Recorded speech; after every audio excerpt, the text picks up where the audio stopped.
So I saw this video and I figured I'd throw in my 2 cents because there are definitely things I wish people would have told me either before I became a dietitian or while I was going through the become a dietitian process.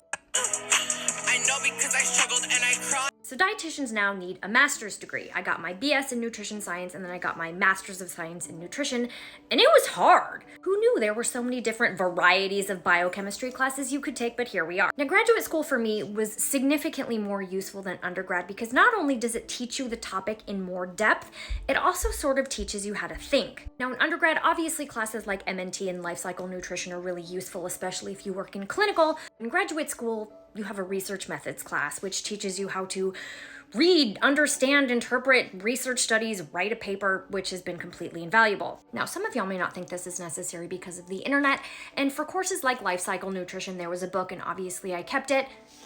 But keep your notes. Obviously, these are things that you could learn online or from a research paper, but the fact that they're all in one place, for example, this is just a breakdown of all of the facts about vitamin E.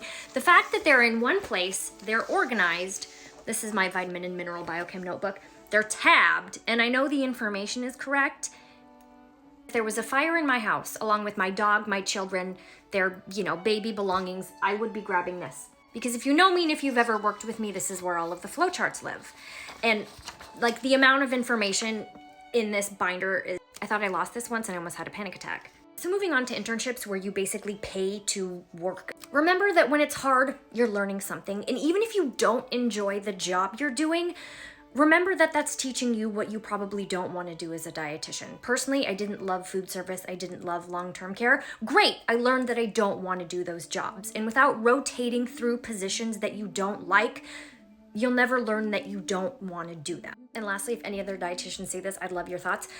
When you're doing your internship, and if you encounter mean dietitians, don't take it personally. It is nothing that you as a student are doing wrong. When I was doing my clinicals at a hospital, many of the dietitians I worked under were really nasty. And I thought that it was my fault.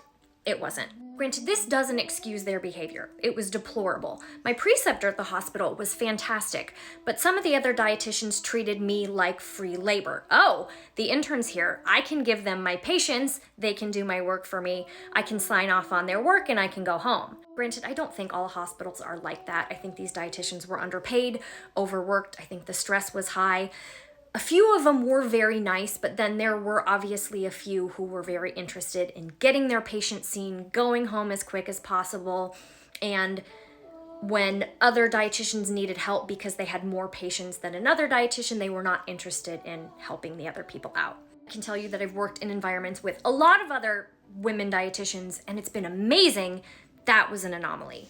Instead of taking that experience personally, what I tried to do is realize that that's not the kind of dietitian I wanted to be in the future.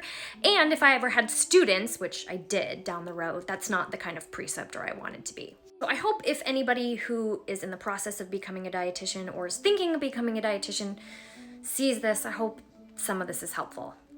If y'all have any thoughts, let me know. Okay, bye.